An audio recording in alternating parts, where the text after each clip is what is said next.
नमस्कार दोस्तों, स्वागत है हमारे श्रीमद् भागवत गीता चैनल पर। आज हम बात करेंगे उस सत्य की जो हमें दिखाई नहीं देता, परंतु जो हर क्षण हमारे जीवन को चला रहा है। यह सत्य है आत्मा, मृत्यु और जीवन की अनिश्चितता। ये वह बातें हैं जिनके बारे में हम सोचते तो हैं, पर अक्सर नजरअंदाज कर देते हैं।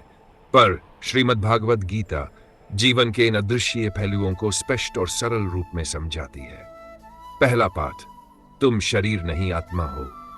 भगवान श्री कृष्ण कहते हैं, न जायते म्रियते व कदाचित नायम भूत्वा भविता व न भूय। आत्मा न जन्म लेती है, न मरती है। यह शरीर नश्वर है, आज है, कल नहीं रहेगा। पर आत्मा, वह न कभी जन्म लेती है, न कभी मरती है। आत्मा शुद्ध है, अमर है और परमात्मा का अंश है। जब तक हम खुद को केवल शरीर समझते रहेंगे, हम डरते रहेंगे मृत्यु से, बीमारी से, अकेलेपन से।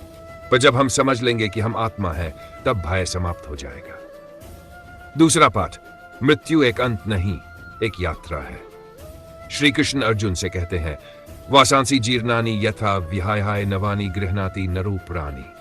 जैसे मनुष्य पुराने कपड़े छोड़ता है और नए पहनता है, वैसे ही आत्मा पुराने शरीर को त्याग कर नया धारण करती है।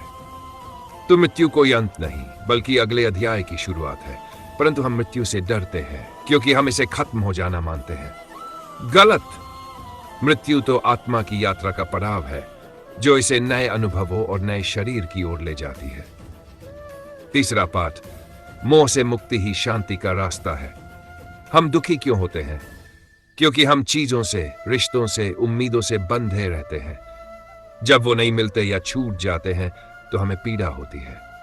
श्री कृष्ण कहते हैं, मोह से भ्रम उत्पन्न होता है, भ्रम से बुद्धि व्यग्र होती है और बुद्धि के नाश से व्यक्ति पतन को प्राप्त होता है। तो क्या करे? जोड़े लेकिन मोह न करे, प्यार करे लेकिन बंधन न बनाए, और सबसे बड़ी बात, छोड़ना सीखे। चौथा पाठ, कर्म करो, फल की चिंता मत करो। श्री कृष्ण का सबसे प्रसिद्ध उपदेश, कर्मण्येवाधिकारस्ते मा फलेषु कदाचन। तुम्हारा अधिकार सिर्फ कर्म पर है, फल पर नहीं। जब हम परिणाम की चिंता छोड़कर पूरे मन से कर्म करते हैं, तभी हम सच्चा शांति और आनंद पाते हैं। परिणाम की अपेक्षा ही दुख का कारण है, क्योंकि जब फल की इच्छा पूरी नहीं होती तो मन दुखी हो जाता है। पांचवां पाठ, परमात्मा का स्मरण ही जीवन का लक्ष्य है।